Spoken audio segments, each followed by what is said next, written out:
Olá, eu sou o Djane da Libertas Permacultura.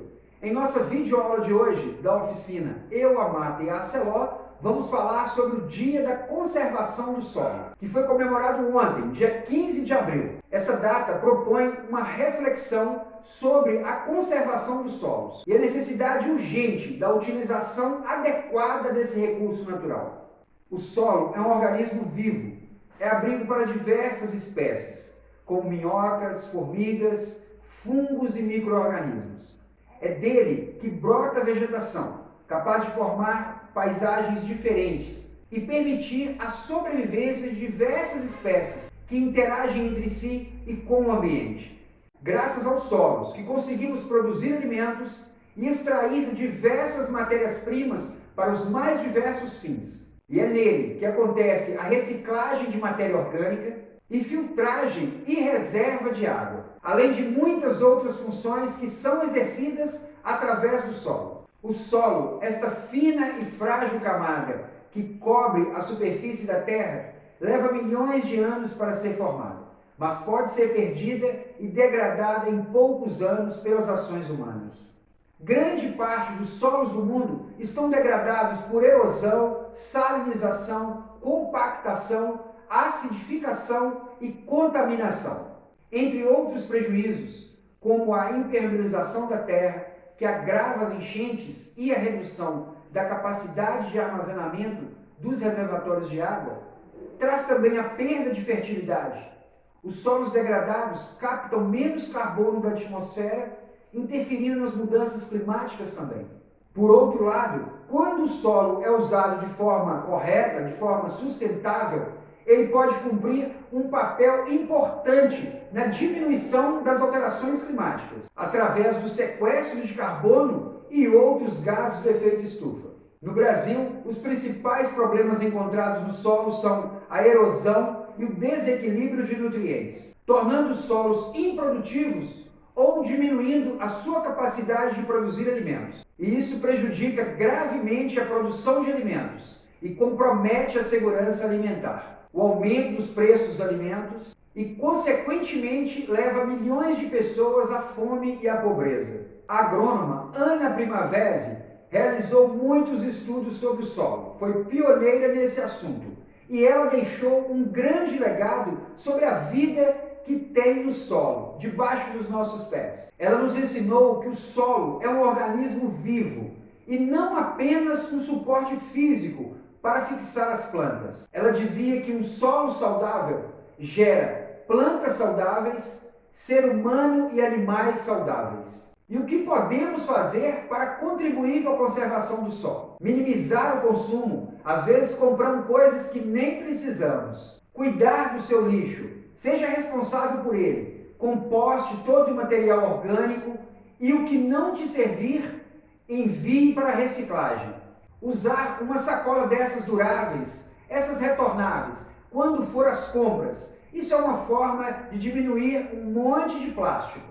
E plantar ao máximo os alimentos que a sua família consome. Mesmo em pequenos espaços, é possível criar um pouco de solo saudável e ter plantas com alto valor nutricional. E com isso também você evita um monte de lixo durante os processos de produção desses alimentos. Essas são algumas pequenas ações que podemos trazer para o nosso dia a dia que irá contribuir com a conservação do solo. Para finalizar a nossa videoaula de hoje, eu quero ler um trecho do livro de Ana Primavesi, que é o Manual do Solo Vivo. Ela relata um questionamento que ela teve sobre a interferência da decadência do solo com a violência urbana. Ela diz o seguinte: recebi uma mensagem de correio eletrônico de uma universidade da Índia, em que um professor me pergunta: você acredita que a violência urbana tem suas origens na decadência do solo?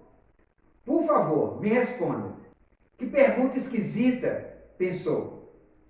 Esses indianos meditam demais e chegam depois a conclusões meio estranhas. Mas depois comecei a pensar: solo decadente está doente, e solo doente somente pode criar plantas deficientes, ou seja, doentes.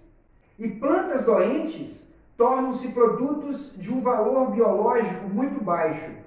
Por isso, são atacados por tantas pragas e doenças, precisando de muitos defensivos.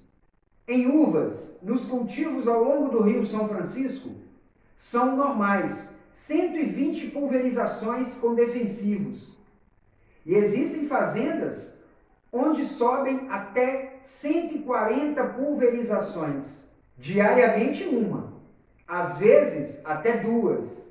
E plantas doentes somente fornecem alimentos incompletos, e os homens que as consomem também são doentes, fisicamente e também atacados dos nervos. E estas pessoas caem ou na depressão, como faz a maioria, ou no extremo, que é a violência. O psiquiatra gaúcho Juarez Calegaro mostra que o chumbo, cádmio e outros metais tóxicos estão em excesso nas pessoas violentas.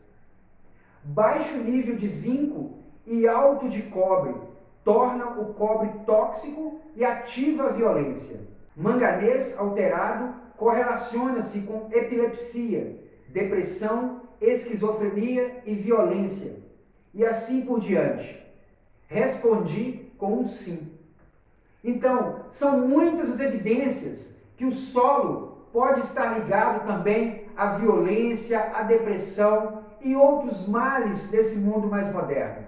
Espero que vocês tenham gostado do tema de hoje e cuidem melhor dos nossos solos. Compartilhe esse vídeo com os amigos e com a família. E cada dia mais pessoas vão saber que o solo é um organismo vivo e que merece a nossa atenção. Agradecemos ao programa de educação ambiental da ArcelorMittal. Até a próxima!